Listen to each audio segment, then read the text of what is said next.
folks, like, think about how much pressure you put on the government to force them to back down on their own carbon tax. Right. Right. Like, the fight against carbon taxes isn't over yet, but like, have some optimism that you stayed in the fight and you forced the Liberal government to have to at least back down on their own carbon tax.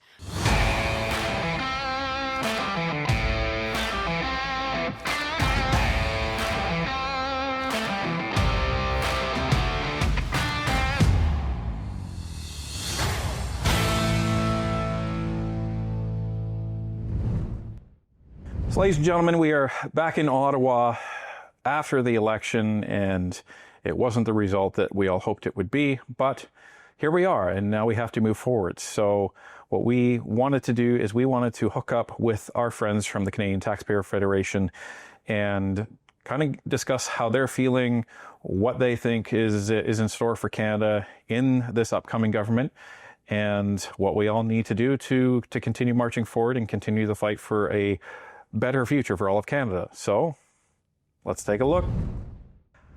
What was your reaction? What was the CTF's reaction after the result of the election? Let's just get into that.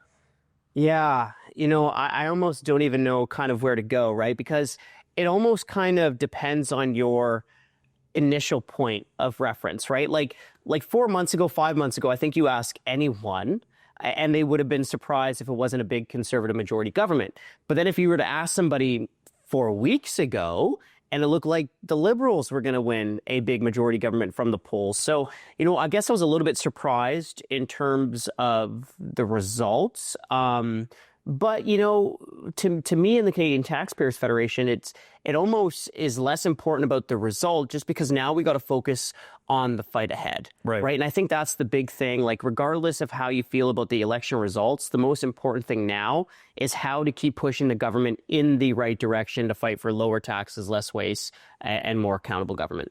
Well, and I think that's the main concern, because we saw the two platforms. We saw that the Liberals are essentially looking at a $200 billion plus increase in spending over the next 4 or 5 years. The Conservatives had, I think it was around 129-ish billion of spending over the next 5 years, and they wanted to reduce the deficit by around 70%, according to their calculations. They had multiple endorsements by, financial minds that actually said, yes, your plan seems more viable. And we've recently had Fitch come out and say, well, if the Liberals go through with their plan, they're going to lose their AAA credit rating. So given that the CTF's position is, less spending, less waste, less taxes, if Carney is serious about his $200 billion spend, it's not going to be, I imagine he's not going to make fans of the CTF. Well, this is actually something I'm actually extremely worried about. And one of the things that I think didn't get talked about enough during the election campaign, of course, right when Carney released his platform, the CTF, we calculated the numbers and we're like, hold on a second, folks.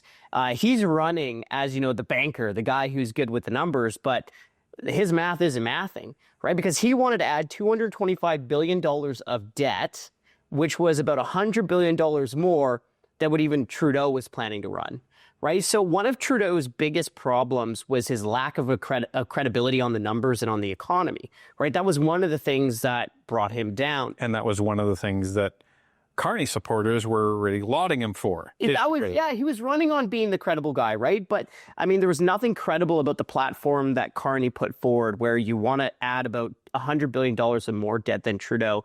So this is going to be, I think, I don't want to say the number one priority, but it probably will be the number one priority for the Canadian Taxpayers Federation to actually make sure that the government starts to rein in all this debt. Now, to be fair, even Mr. Poilievre wasn't promising to balance the budget, right? His deficits would have been lower than Carney's, but also Mr. Poilievre was not promising a balanced budget within that mandate. Right. Based on his plan, it would have taken a second mandate if he continued to follow through in order to get there. But, we are where we are. And as it relates to taxes, so there's not a lot of certainty on lower taxes coming our way, because Carney did promise that he's going to lower taxes for the middle class. But what does that mean? He said he was going to save, the average family about $900, which, okay, fine, that's $900 more in your pocket. But He also said that he's going to increase the industrial carbon tax and implement a carbon tax tariff, which will most likely evaporate that $900 in savings and then some. And I mean, what is debt?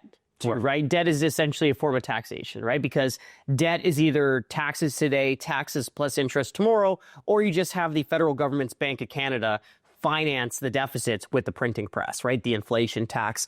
And that's what we saw during the pandemic, where the central bank printed up more than $300 billion out of thin air, largely buying government bonds, government debt, right? And that's when you see all the prices increase. But, you know, Carney has said he would cut income taxes. It's something we're going to push him to live up to that promise, right? That was your promise. Now you live up to it. But I'm glad you brought up the industrial carbon tax, because a carbon tax on business is a carbon tax on consumers. It means higher prices. But, you know, one step further that we got to go to, because during this election, there's a lot of talk about Trump tariffs, right? And here's the problem with Carney's carbon tax on businesses. Trump doesn't impose a carbon tax. Right. So if you're an investor or you're a business person in Canada, where are you going to increase production? In Canada, where you get clobbered, or in the United States? So Carney's industrial carbon tax is bad for two reasons. It means higher prices for Canadians, but it also means fewer jobs here up north. Well, and the one thing that really concerns me is his carbon border adjustment, which is, and that's what I call the carbon tax tariff, because he's essentially saying that any country that doesn't live up to his green net zero mandate, he's going to essentially put a tariff on. Now, that's going to be a big problem because China doesn't care. So that means all of the stuff that we get from China, and we get a lot of stuff from China, that's all going to go up in price because of that. The U.S. All the stuff from the U.S. And why are you looking at implementing an additional tariff, a carbon tax tariff, in the middle of a trade war with the U.S. as well? So everything is essentially going to go up in price. And his argument is going to be, well, you know, that's going to force people to buy Canadian. Well, the problem is you've made it so untenable for businesses in Canada that even with those tariffs, it's going to be more expensive to buy a lot of the Canadian goods. We see this at the grocery store, where you have a local, you know, tomato coming in from Ontario, and that's a couple of bucks, but it's still like 99 cents coming from Mexico. Yeah, and let me just go to another hit to taxpayers that I think these smart policy wonks aren't considering. Because, like, as you know, a lot of the trade across the border isn't just a final good, right? There's inputs that come across the border, sometimes many times. It's a supply chain. So, like, now how many bureaucrats is Carney going to have to hire to go stand at the border to try to figure out, you know, how much of this was made in the U.S. versus made in Canada versus how much it's going to be carbon tariffed, right? So that's just another hit to taxpayers, that whenever you expand the government's taxation or government's regulatory powers, you're also getting hit twice, because they need to hire the government employees to enforce those regulations or enforce the carbon tax, right? Even just look at the consumer carbon tax that has been in for 6 years under the Trudeau government. It was costing taxpayers more than $200 million just to hire the employees to administer that carbon tax, right? The same with the second carbon tax that the Trudeau government buried in fuel regulations. There was millions of dollars that had to go to hiring the government employees to actually impose those regulations. Well, a carbon tax tariff, I like the way you coined it there, you're going to have to employ another army of the bureaucracy to come in there and try to figure out, like, how much of a certain good that's traded across the border was built in Canada versus built somewhere else, versus the supply chain going back and forth a million times. Well, and hopefully, I'm not that hopeful, but hopefully he'll use the same employees that are now effectively out of a job because they're not managing the consumer carbon tax anymore. Hopefully they can just repurpose those people that they hired for this other carbon tax. But I don't even know, because he's also talking about hiring a whole bunch of new people to figure out spending for the military as well. You know, imagine spending hundreds of millions of dollars to try and save hundreds of millions of dollars on spending. It's just, this is the banker, folks. This is the economist that's suggesting this. Yeah, I mean, like, here's the big problem I'm seeing, too, is that especially during the Liberal leadership race, right, even before the general election, but you had Carney, when he released his budget plan, he essentially came out and was like, yeah, the federal government's been spending way too much for a long time. We went on this hiring spree, blah, blah, blah. But then instead of saying, okay, we're going to then cut spending, We're going to spend more. we're just going to spend more. We're going to borrow more money. He also acknowledged specifically the bureaucracy, right? The fact that the government added 108,000 employees in less than a decade, ballooned the cost of the bureaucracy 73% since 2016. So he acknowledges that there's a problem, but then he wasn't actually saying we're going to reduce the bureaucracy, right? So it's like, well, then where are you going to find the savings? Like, the problem is that that's why you're seeing deficits from Carney's platform, like 60 billion, 50 billion, 40 billion, very, very big deficits going to this $225 billion of debt. And, Ryan, let me just talk about one more aspect of the debt problem, right? We know that it hurts kids, Canadians' kids and grandkids, right? We know that, but it also hurts us today, and that's because of interest payments, right? So right now already, the federal government wastes more money on interest charges than it sends to the provinces in health transfers. Yep. Right now already, every dollar you pay in federal sales tax goes to pay interest on the debt. Well, Carney's extra debt binge means that he's going to waste about $1 billion more every year on interest payments. So that's a brand new hospital every year that doesn't get built because of Carney's additional borrowing. And he will be telling everybody, as he's already started to, that don't worry, we're going to balance the operational budget, everybody. Bogus. And Canadians really need to zero in on this, because I've been involved in corporate budgets. You've been involved in corporate budget, and in no corporation that I've ever been a part of do they say, yeah, you can, as long as your operational budget is balanced, you can spend whatever you want on the capital side. It doesn't happen that way. So when it comes to the federal budget, it has to be taken in totality. Your operational, which is keeping the lights on, versus your capital, which is supposed to be you're actually spending money to increase value, to increase investment, to increase services. But the issue is Carney's going to try and play this shell game and this smoke and mirrors by saying, oh, look, well, we're just going to shift everything over to capital. Yeah. And then I can just say, hey, we balanced the budget. And I'm the first prime minister since the Paul Martin government to do that. Okay, so a couple things. So number one, just to get it on the record, there is absolutely zero plan to balance the budget in Carney's platform. I just want to get that right off the record, okay? A balanced budget means debt doesn't go up. Right. But in every single year, debt is going up tens of billions of dollars. So just off the record, or on the record immediately, there is zero plan to balance the budget from Carney. Zero, okay? Number two, so what the way the federal government has already been budgeting, like i.e. its structure, was fine. Right. So not the depth, not the contents within the budget, but essentially the way the government was doing budgets was fine. There's no legitimate reason for the Carney government to change the way the federal government was doing. Right. So what Carney is doing by separating out operating capital is he's just making it less transparent for Canadians. To your exact point, it's kind of an accounting trick now where you can just stuff, the extra spending into the capital spend and say, look, folks, we balance a part of the budget, but in reality, you're just doing the shell game, shifting money that should be normal spending over to capital spending, right? To essentially wash your hand of the red ink. So really, at the end of the day, there is no economic reason for Carney to be splitting up the budget. It's really just an accounting trick, a way to make things look better than they are, and a way to be less transparent with Canadians. Well, just so Canadians know, the federal agencies, they already budget the way Carney is suggesting this to be budgeted. And the reason why it doesn't make sense for Carney to do this is because the federal government, in the budget roll-up, which is where all of the agencies roll up into, they're not the ones saying, okay, how many laptops are we buying here? How many CBSA employees are we hiring here? That's not, it doesn't go down to that level in the high-level federal budget. So there's no need for them to split it apart. But the federal agencies, whether it's Department of Defense, whether it's the CBSA, whether it's, the Canadian Fisheries or Agency, it doesn't matter. They all budget capital versus opex.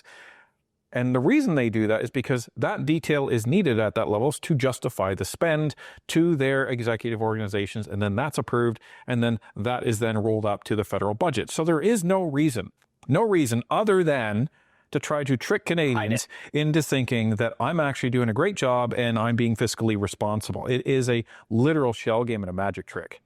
Yeah, I mean, so what we're going to have to be looking forward with the Carney government moving forward then is very simple. How much is the debt increasing every year? And that's going to show you where the real deficit is, right? Just the annual increase in the debt. Because it is going to be trickier for people to find. Now, credit to people in the legacy media, so to speak, because immediately they called Carney on it. I don't know if you saw that when Carney released the platform, but they were like, no, this is not a balanced budget. So, we like to hold people accountable, but sometimes it's important to give credit where credit is due. And I would say that, whatever you want to call it, the traditional media, we're actually right there to call Carney on his accounting trickery. Well, and do you think this is just a fiscal vocabulary way and a more sophisticated way of Carney saying exactly what Trudeau said in 2015, which is the budget will balance itself? Because he's essentially saying, well, we'll invest more, and then that's going to be yielding a positive result for Canadians. Well, if I'm investing, I don't invest to go into a debt position and then wait on a return. I'm putting money in that I already have, and then I'm waiting for that money to grow, and then I will have more money at the end of this. But they are literally going into the hole tens of billions of dollars more over this next 4-year platform. I don't see us getting all of those billions back. No, I mean, of course we're not. Of course we're not, because they're not like real economic investment. Right. Right. But you see this all the time, and Carney's continuing the tradition of what politicians have been doing for decades and on all sides of the aisle, where they say investments, because it just sounds better to the public that way. Right. But I mean, like they'll call an $8,800 sex toy show in Germany an investment. Right. 100%. So it's just kind of political spin. And it's going to be something that you're going to have to keep an eye on. But you kind of asked the question about Trudeau and Carney. Well, you'll remember back in 2015, Trudeau said he was just going to, just these small little tiny deficits, right? Balance the budget by 2019. Well, 2019 rolls around. Even before the pandemic, he missed that by $20 billion, right? And Carney, his promise to balance the operating budget within 3 years sounds very similar to Trudeau. And, we commissioned a Leger poll, right? A national reputable polling firm, to ask Canadians if they believe Carney. And it showed that a clear majority of Canadians were skeptical of Carney's promise even to balance the operating budget in a couple of years. And, Carney's platform comes out a little bit later, and it shows that Canadians were right to be skeptical of Carney. But let me just talk about polling in a second, because, I think there's this idea among the smart people in Ottawa, like the punditry class, that Canadians are averse to spending cuts. But, we also released Leger polling that showed by a extremely wide margin, 2-1, people preferred spending cuts. Right. So, look, if to any of the politicians who are out there listening, maybe don't always listen to your consulting class that, people would be so worried about spending. I think Canadians are just so sick and tired of a government that hikes their taxes and wastes their money that Canadians actually do want spending cuts, right? Because let's talk about that stat I just mentioned before, where the cost of the bureaucracy has gone up 73%. Well, I think most Canadians are like, I haven't seen anywhere close to 73% better services, right? So I actually think that the culture is starting to shift where, Canadians do want a more efficiently run government. I do want to bring in some optimism here, because, I'm sure you get a lot of emails. I've been getting a lot of emails. And I want to kind of paraphrase from Ralph Klein, one of my favorite premiers. Being an Albertan, one of my favorite premiers was Ralph Klein. And he said something to the extent as, the key in politics is to figure out where the parade is going and get ahead of it, right? And now, folks, think about how much pressure you put on the government to force them to back down on their own carbon tax. Right. Right. The fight against carbon taxes isn't over yet, but have some optimism that you stayed in the fight and you forced the Liberal government to have to at least back down on their own carbon tax. right? You forced the Liberal government to not increase capital gains taxes. Whereas a year ago, the Liberal finance minister was essentially saying, if you care about your grandkids, you must pay capital gains tax increases. You forced that government to back down. You at least forced the now Liberal prime minister to admit there's a spending problem. Sure, it looks like they're gonna keep racking up more debt, but just think about the wins that you got. And I would say that, politics is a participation game, right? The only way you win is if you get off the bench. The only way you lose is if you stay on the bench. So, think about all the things that you've done, and maybe the election wasn't the outcome you wanted, but you got to keep fighting. You got to keep pushing. Well, and this is the thing. Just because you lose a battle in a war doesn't mean you surrender the war. Just because you lose, the election to a degree, we gained, assuming everyone watching this is a conservative supporter, gained 24 seats. That's a massive win. That's a 20% increase in the amount of seats that we had. So, but you have to stay engaged, and you have to hold your government to account. To your point, without engaged Canadians across this country, carbon tax would still be there. Oh yeah. Capital gains would still be there. And that just shows what the power of people across this country can do if they stay engaged and they continually put pressure on their politicians, writing emails, making phone calls, having meetings with their MPs. It had an effect. It had a very positive effect. So we have to stay engaged, and we have to, I would even say, increase our engagement to ensure that this government knows that we're not going away. Yeah, no, I actually agree with that. And, sometimes I hear, wow, I'm just not that interested in politics. Fair enough. Sometimes I get it, you're busy, you got work, you got your kids, maybe your grandkids, and God forbid you want to go camping and just take some time off, right? So I get it. But just because you're not interested in politics, it doesn't mean politics isn't interested in you and your wallet. Right. Right? So you might want to, pretend like nothing's going on, but if you care about the future of the country and you're worried about your kids, your grandkids, and the finances of the country, well, just know that if you don't get engaged, things are going to get worse. Right? Because let's face it, you got politicians, you got bureaucrats, you got special interests, you got those lobbyists. They want to take more tax dollars. They want to take more of your money. So you have to essentially, what's the eternal price, or the price is eternal vigilance? You have to stay on it. And that the previous government was feeling the heat. And the proof of it is in the pudding of the election, where the Liberal Party essentially flip-flopped on some of their key policies and taxes, all but 6 minutes ago. And that flip-flopping shows me that they felt the pressure and that we have to keep pushing them.